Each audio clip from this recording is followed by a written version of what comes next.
Good morning, and welcome everyone. Welcome back after our August respite. It's really good to see you all back here today in September. So, prior to the August break, Jim Hansen recommended a book to me that I was familiar with but hadn't really studied, entitled The Sayings of Layman Pang. So, I've been looking at that more closely in recent weeks and would like to spend the next few weeks just talking about it a little bit.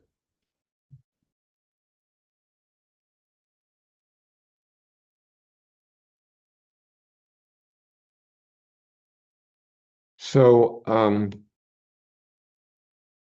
this book that I'll be referring to, the main title for the translation I'll be mostly referring to is A Man of Zen.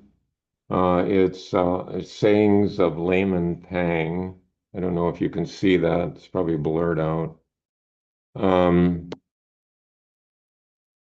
Translated by Ruth Fuller Suzaki and Yoshitaka Aria and Dana Fraser. And I'll explain that a little bit in a moment. There's another translation, more recent, um, by James Green that I'll also be referring to. And both of these are actually available on the internet, and I can send out links if anyone is interested. But I'd like to put it into a setting at first. Layman Pang lived in 8th century China, and this was a century that was actually the pinnacle of the Tang Dynasty, which was considered by many the golden age of Chinese culture. But it was also the beginnings of the downfall of the Tang dynasty, a dynasty rather. So Layman Pang lived during a time that there was a well-established government in China that actually it was a tripartite structure with a legislative branch, a judicial branch, and an executive branch.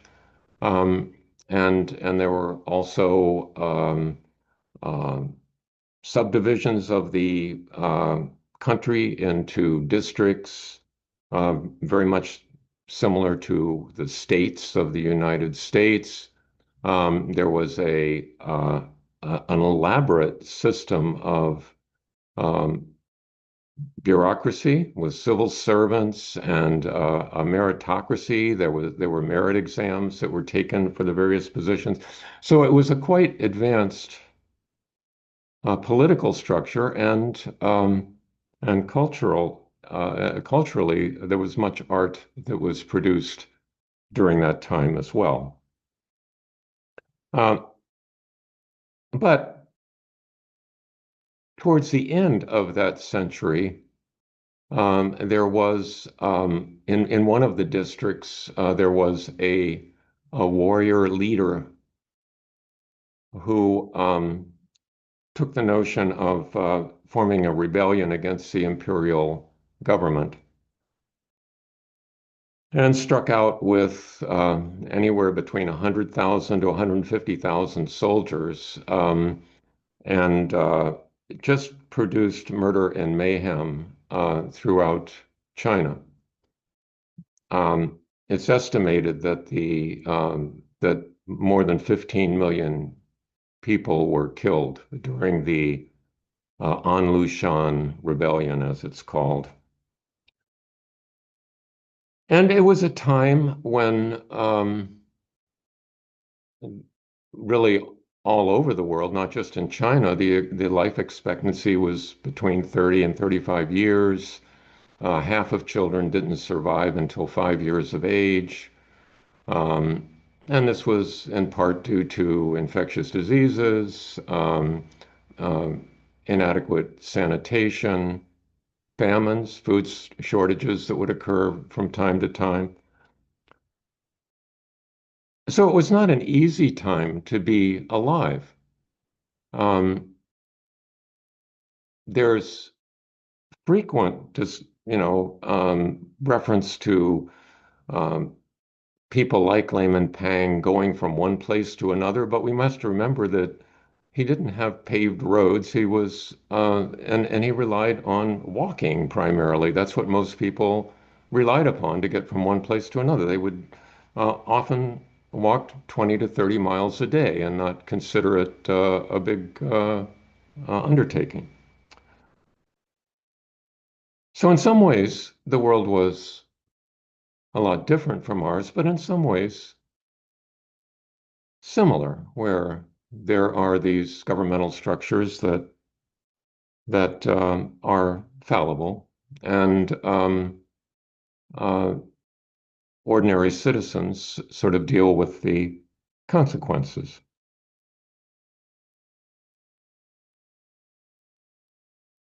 So Layman Pang was born around 740, it's estimated, the son of a government worker, a civil servant, and he, as most people did, married and had children, had two children.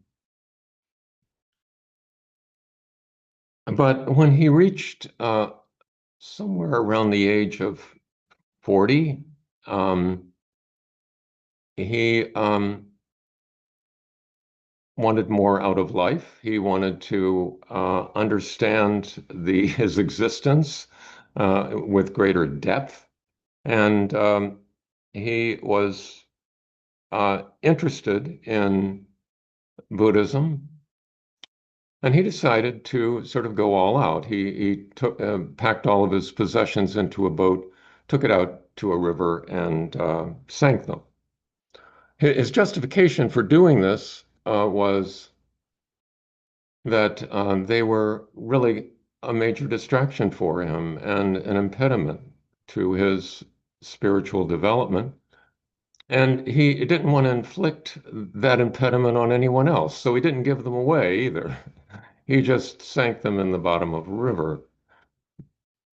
So you can think what you may about that logic, and it's not clear that he consulted with his family before doing this, but um, his family, as it turned out, sort of ended up going along with it, and he spent much of the rest of his days um, working with his family, making bamboo implements, utensils that he would sell just for a living, and traveling around from place to place, talking to noted teachers. Now,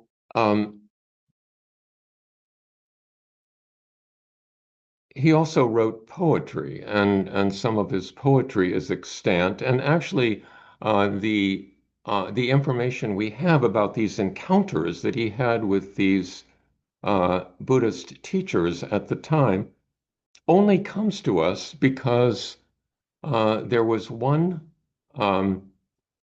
prefect that was kind of like the governor of a state who uh, initially was very much against Buddhism and uh, engaged in kind of clearing out monasteries and sending the monastics back to lay life. But with after an encounter with a noted Buddhist teacher of the time, he completely changed and went all out for Buddhism and became a friend of Layman Pang. And after Layman Pang's death, he, uh, within the following year, he recorded a lot of these encounters that he was familiar with and also preserved some of his poetry.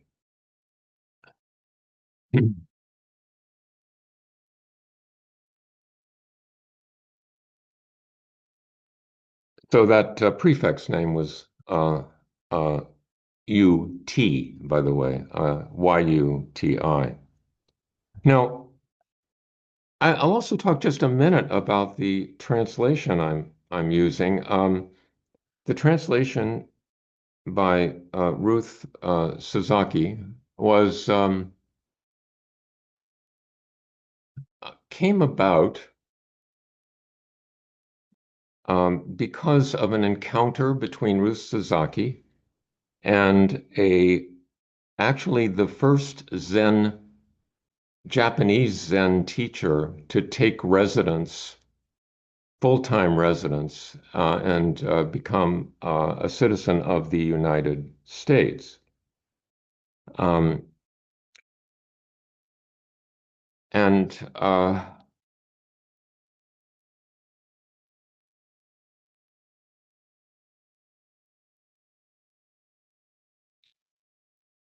so, and that he started the first Lay Zen Institute of America, Sokai An was his name. And he started that in 1930. And Ruth Fuller, who was from Chicago, she studied Chinese literature and history and culture at the University of Chicago, came to New York and started studying with Sokai An at in on the west side of New York, and continued studying with him until his death. Sokai An, being Japanese, was interned during World War II, which took a toll on his health, and he died a couple years after the war was over.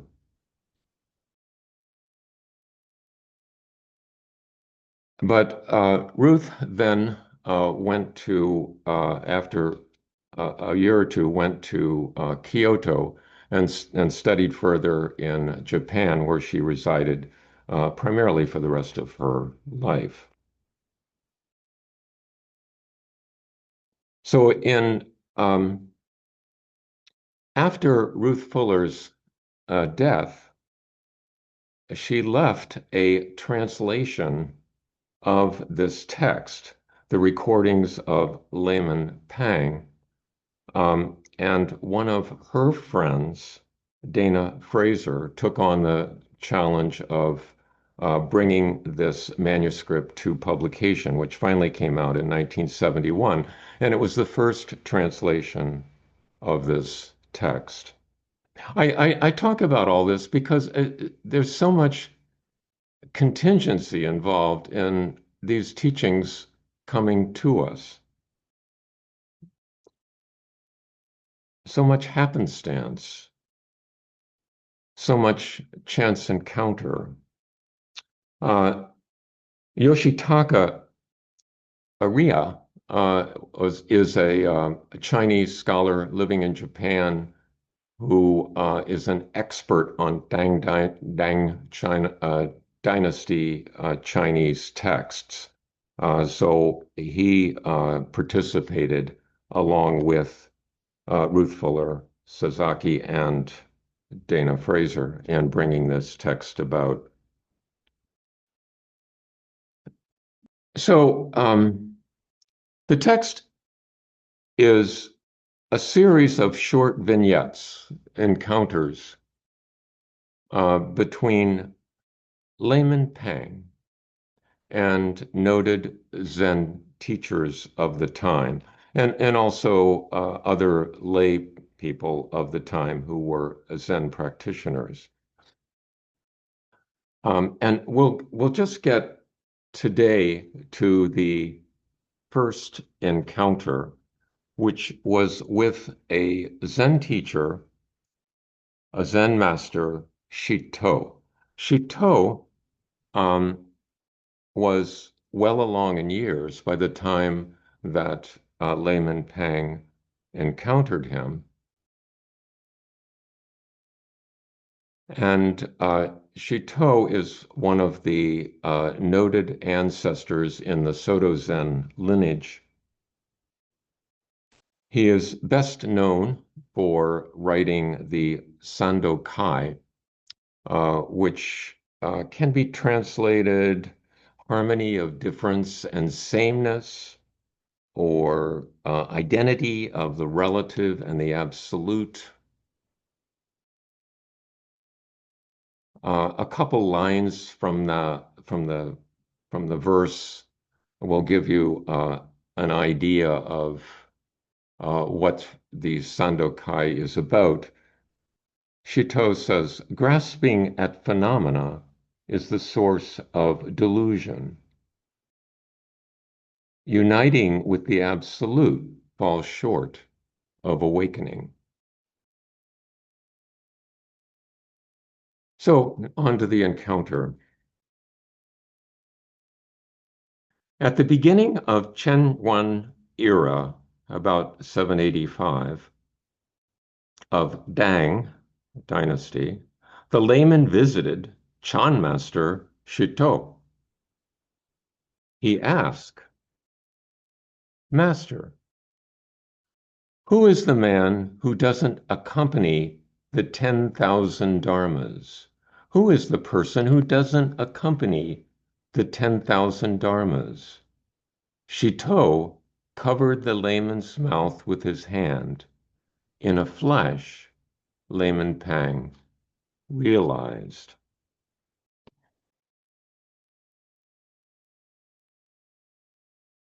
I'll read the other translation from James Green.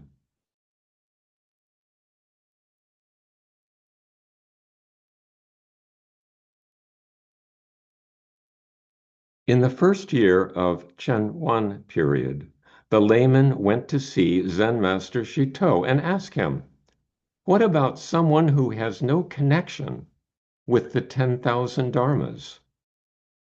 Shito put his hand over the layman's mouth, and the layman had a sudden realization.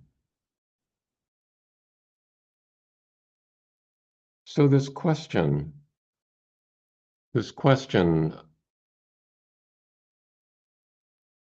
I won't pretend to, explicate this encounter, because in some ways it's sort of beyond explication. But I would just like to share some thoughts about it.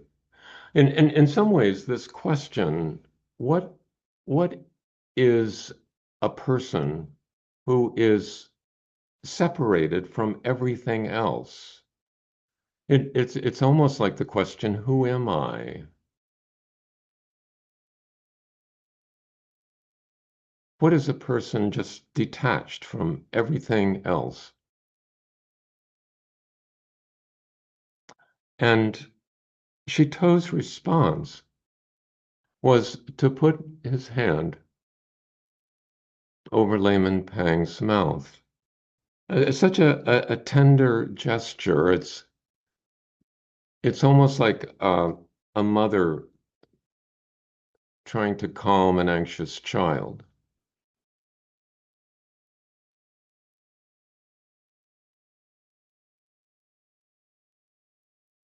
And then, without further words, Layman Pang had realization.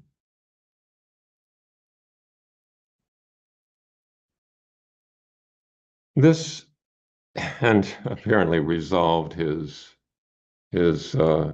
difficulty or his question.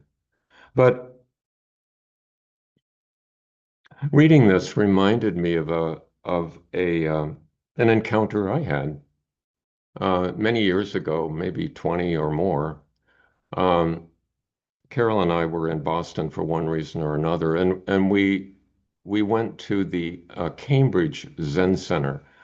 The Cambridge Zen Center was the founder was So Zan, who was a Korean Zen teacher of the early 20th century. And the Cambridge Zen Center is still out there and very active. But we went for one of their sittings in the early evening. And they offered an opportunity to speak with the teacher. I'm not sure who she was actually. I think there were student teachers, and I'm not sure exactly who I encountered there. But we went and we bowed to each other, and then I sat down and she just awaited my question. And the question that I was concerned about at that time was, how do I make, I realize I have limited years left. Um, I got started thinking about that pretty early on. And how do I make the best use of my time? How do I make the best use of the time I have left?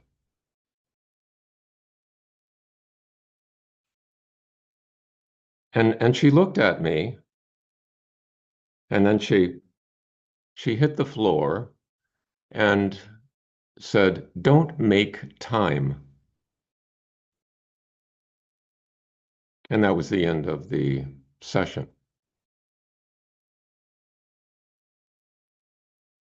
Um, and strangely enough, I've thought about that every time I get the notion of, well, how do I make the best use of my time? I think about that encounter and the notion of time and how we construct it.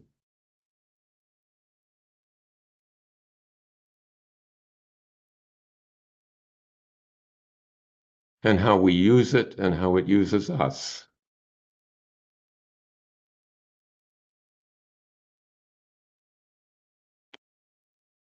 Very similar, I think, to Chiteau's placing a hand over the mouth, quieting the mind,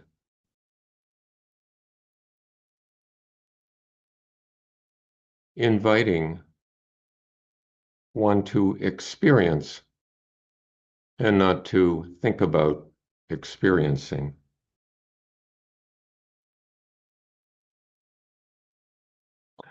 So I think I'll stop there and with the question, what is the meaning of Chiteau's gesture? How does it strike you?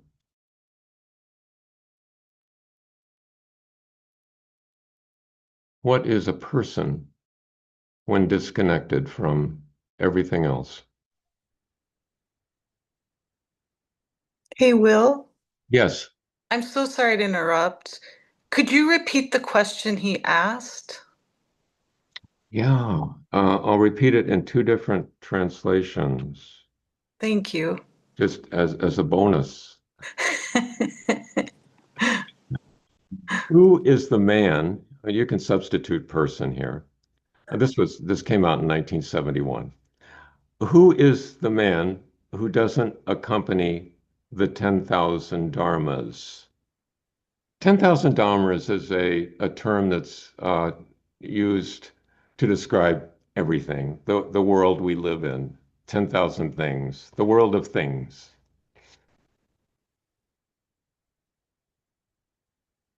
And the other translation by James Green. What about someone who has no connection with the 10,000 dharmas. Okay? Okay. Very good. All right. So we'll now go into